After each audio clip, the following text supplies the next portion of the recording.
यदि आप पढ़ेंगे तो आपको मिलेगा। शिव जी पे चढ़े हुए जल का आचमन जो व्यक्ति रोज करता है उसकी वाणी सत्य होना प्रारंभ हो जाती है। शंकर भगवान के बेल वृक्ष की, बेलपत्री का अगर कोई वृक्ष है तुम्हारे घर में, बेलपत्री का यदि कोई पौधा है, बेल वृक्ष है तुम्हारे घर के अंदर, तुम्हारे घर के बाहर कोई बेलपत्री का पौधा है, कोई मंदिर के बाहर बेलपत्री का पौधा है या बेलपत्री का वृक्ष है, कोई व्यक्ति, यदि दुनिया के लोगों ने कह दिया कि तुम्हारी प्रॉपर्टी का ये केस चल रहा है, जमीन का ये केस चल रहा है और ये निपट नहीं रहा, तुम्हारे प्लाट पर, तुम्हारी जमीन पर, तुम्हारी दौलत पर, किसी चीज पर किसी ने अपना हक जता दिया, कोई केस चल रहा है, कानूनी कार्रवाई चल रही है, अगर वो व्यक्ति प्रतिदिन बेलपत्री के वृक्ष के नीचे जाकर एक लोटे में थोड़ा सा जल लेकर 3 बार उस जल को थोड़ा थोड़ा कर कर छोड़े और उसी बेलपत्री के नीचे की मिट्टी को अपने मस्तक पर चंदन की तरह लगाना प्रारंभ करे, 1.5 से 2 महीना कर कर देख ले, उसका केस धीरे धीरे सुलझना प्रारंभ होता है, उसे विजय प्राप्त होना।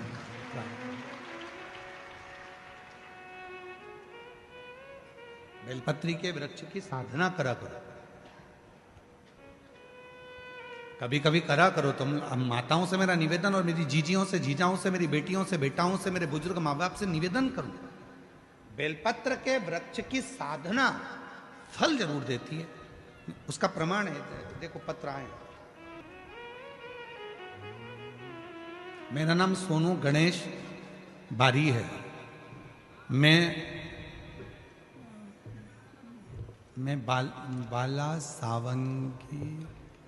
बाला सावंगी तहसील भोकरदन जिला जालना का रहने वाला हूँ। कहीं बैठे हो तो हाथ हिला सकते हैं, और अगर हम पढ़ने में कुछ गलती करी हो तो आप लोग भी एलईडी पर या टीवी पर पढ़ सकते हैं। मेरा नाम सोनू गणेश बारी है। मैं बालसावंगी तहसील भोकरदन जिला जालना का रहने वाला हूँ। बाबा भोले बाबा का मैं क्या गुणगान करूं। मैंने अपनी नौकरी के लिए बहुत प्रयास किया लेकिन मेरी नौकरी नहीं लगी। मैंने अपनी नौकरी के लिए बहुत प्रयास किया पर लेकिन नौकरी नहीं लगी।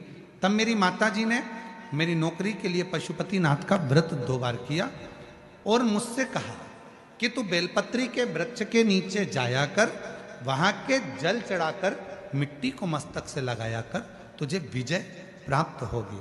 मैंने भी वही कर्म चालू करा और बाबा की कृपा से आज मेरी नौकरी मिलिट्री में लग गई है। मैं सरकारी पद पर नियुक्त हो गया हूं। बाबा को प्रणाम करने के लिए आया। एक पत्र और देखिए। सीताबाई उत्तम गायकवाड़, मैं बिप्री बूटा पाचोरा जिला जलगांव की रहने वाली हूँ। कहीं बैठी हो तो हाथ हिला सकती हैं और बेलपत्र लेने के लिए आ सकते, जिनके पत्र पढ़े जा रहे हैं वो आ सकते हैं। सीताबाई उत्तम गायकवाड़ में बिप्री बूटा पाचोरा जिला जलगांव की। मेरा बेटा 2 साल से पुलिस की नौकरी के लिए अप्लाई कर रहा था पर नहीं हुआ, फेल हो जाता था, परेशान हो गया। तब मैंने अपने बेटे से कहा कि वो सियोर वाला बाबा कहता है, प्रदीप मिश्रा जी शिव पुराण सुनाते हैं और सभी परेशानियों का हल 1 लोटा जल बताते हैं, तू कर। 1 लोटा जल लेकर जा, थोड़ा जल शिव जी को चढ़ाकर उसमें से थोड़ा जल बेलपत्र को चढ़ा। मेरे बेटे ने वही करना प्रारंभ करा। श्री शिवाय नमस्तुभ्यम का जप चालू किया और 1 लोटा जल चढ़ाकर मैं अपने बेटे को भी दे देती थी जलाचमन करने को और मेरा बेटा भी जल चढ़ाता था। आज बाबा की कृपा ऐसी हो गई, मेरे बेटे की सरकारी नौकरी 8/2/2025 को मुंबई पुलिस में मेरे बेटे का सिलेक्शन हो गया। मैं बाबा को यहाँ प्रणाम करने के लिए आई हूँ। अगला पत्र है सो पुष्पा कैलाश नेरकर, नासिक नसीराबाद तालुका जिला जलगांव से आई हैं। मेरा मोबाइल नंबर ये है। बाबा 2013 से रोज मंदिर जाती हूँ, बाबा को प्रणाम करती हूँ पर कथा के बारे में इतना नहीं जानती थी। आज बाबा की कृपा से शिव जी को पहचानने लगी, बाबा को अपना बाप मानने लगी। मेरा बेटा मेघराज नेरकर स्टेनोग्राफर के पद पर है। बाबा कई बार तैयारी करता था सरकारी नौकरी के लिए। 2014 से मेरा बेटा सरकारी नौकरी की परीक्षा दे रहा है, पर नहीं हुआ। तब मेरे बेटे ने हार मान ली। मैंने 2022 में पहली बार आपकी कथा सुनी और अपने बेटे से कहा कि वो सियोर वाला बाबा कहता है कि मेहनत को 4 गुना करो, परिश्रम बढ़ाओ, रात दिन एक कर दो। मेरा बेटा सुबह 4 बजे उठता, शिव जी के मंदिर जाता, जल चढ़ाता, पार्थिव शिवलिंग का पूजन करता और खूब पढ़ाई करता। आज मैं बाबा को धन्यवाद देने के लिए आई हूं कि मेरे बेटे का 2024 का रिजल्ट आ गया और पुणे के हाई कोर्ट स्टेनोग्राफर के पद पर मेरा बेटा सिलेक्शन हो गया। मैं बाबा को यहाँ धन्यवाद देने के लिए आई हूँ, बाबा को निवेदन करने के लिए आई हूँ। शिव तत्व किसको कहते हैं? एक पत्र और है। मेरा नाम कविता अंबादास बसाने, पति का नाम अंबादास लक्ष्मण दास बसाने, गांव एरंडोल, जिला जलगांव से आई हूँ। बाबा मेरे 2 बेटे हैं, सूरज और स्वप्निल। दोनों की सरकारी नौकरी नहीं लग रही थी। तब मेरे बेटे को मैंने कहा, सियोर वाला बाबा कहता है कि मेहनत 4 गुना करो, शिव जी की आराधना करो, बेलपत्री के वृक्ष के नीचे रोज जल चढ़ाओ, उसकी मिट्टी को सिर पर लगाओ। आज मेरे दोनों बेटों की सरकारी नौकरी लग गई। मैं बाबा को यहाँ प्रणाम करने के लिए आई हूँ। कहीं बैठे हों, जिन जिन के पत्र पढ़े हैं वो आ सकते हैं। शिव साधना का फल मिलता है।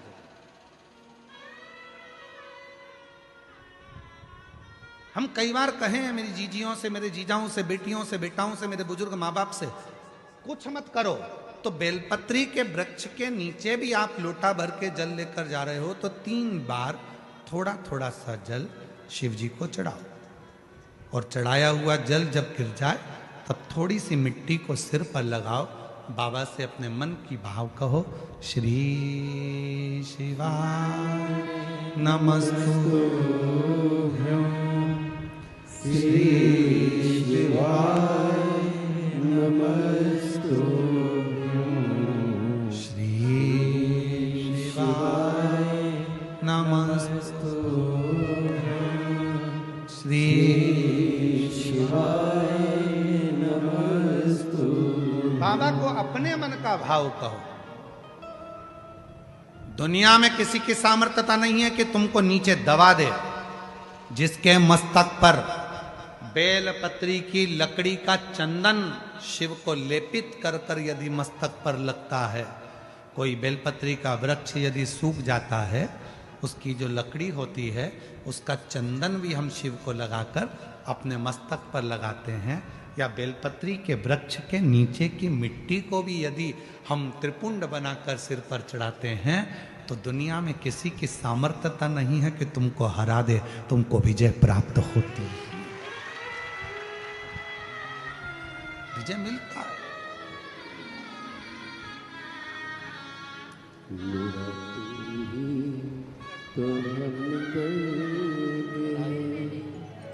तो जिसे हर दर्द कहता हूं, किसी की सामर्थ्यता नहीं हो सकती।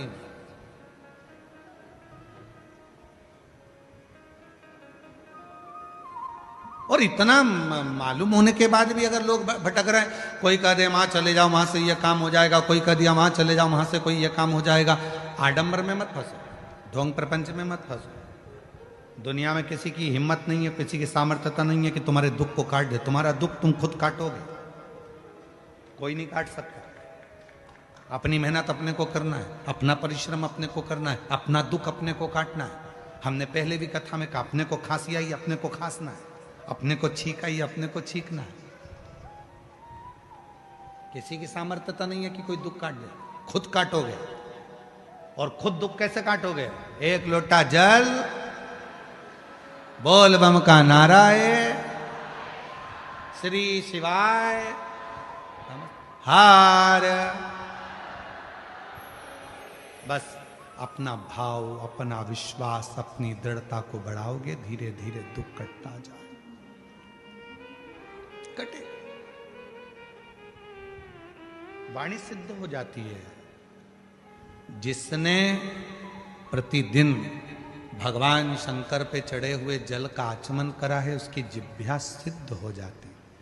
जिसने रोज शिव पे चढ़ी हुई बेलपत्री का एक छोटे से छोटा अंश भी प्रतिदिन अपनी जिह्वा पर लिया है, खाया है, उसकी जिह्वा सिद्ध हो जाती। जिह्वा सिद्ध। क्यों गुरुजी, इसका कोई प्रमाण मिलता है क्या कि जिसने बेलपत्री खाई हो और उसकी जिह्वा सिद्ध हो गई? जिसने शिव जी का जल पिया हो और उसकी जिह्वा सिद्ध हो गई हो? उसकी कथा चल रही है, चंद्रशेखर महादेव की कथा चल रही है।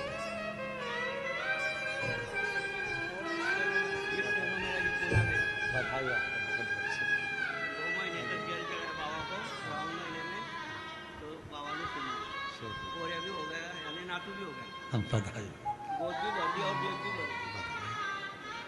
बाबा जी कह रहे हैं मेरे बेटे का जॉब सरकारी नहीं लग रहा था, पुणे की कोर्ट में स्टेनोग्राफर के पद पर नियुक्त हो गया। बाबा ने जेब भी भर दी और मेरी बहू की गोद खाली थी, वो गोद भी भर दी। बाबा ने शिव पर चढ़े हुए जल पीने से जिह्वा सिद्ध हो जाती। हमें सिद्ध करने का कोई मंत्र नहीं आता, हमें कोई साधना नहीं आती, हमें कोई व्रत नहीं आता, हमें कोई तप नहीं आता। लोग कहते हैं इस मंत्र को सिद्ध कर लो, लोग कहते हैं रुद्राक्ष को सिद्ध कर लो, लोग कहते हैं इसको सिद्ध कर लो, लोग कहते हैं उसको सिद्ध कर लो। हम कहते हैं कुछ मत करो, शिव जी पे चढ़े हुए जल को पीना प्रारंभ करो। रोज शंकर जी पे चढ़े हुए थोड़ा सा जल आचमन करना प्रारंभ कर दो। प्रतिदिन एक दिन भी खाली नहीं जाना चाहिए। एक ना एक दिन तुम्हारी जिह्वा सिद्ध हो जाएगी। तुम जिससे जो कहोगे वो अपने आप काम होना प्रारंभ हो जाएगा। जिह्वा मेरा तू ही तो हमदर्द है, जिसे हर दर्द कहता है। मेरा तू ही तो हमदर्द है, जिसे हर दर्द कहता हूँ। जिह्वा सिद्ध हो। रोज प्रतिदिन का नियम करो कि मुझे बेलपत्र अपने मुख में एक अंश मतलब जरा सा, जरूरी नहीं कि पूरा पत्ता खाओगे। हम तो कहते हैं कि बिल्कुल एक छोटी सी बिंदी होती है ना, उस बिंदी के बराबर भी जरा सी बेलपत्र भी अगर शंकर की चढ़ी हुई तुम्हारे मुख में जा रही है, समझ लेना तुम्हारी जिह्वा एक दिन इतनी सिद्ध हो जाएगी कि तुम किसी को कुछ कहोगे और वो बात पक्की हो जाएगी। उसकी सिद्धता शंभु शंभु शंभु वो सिद्ध होती।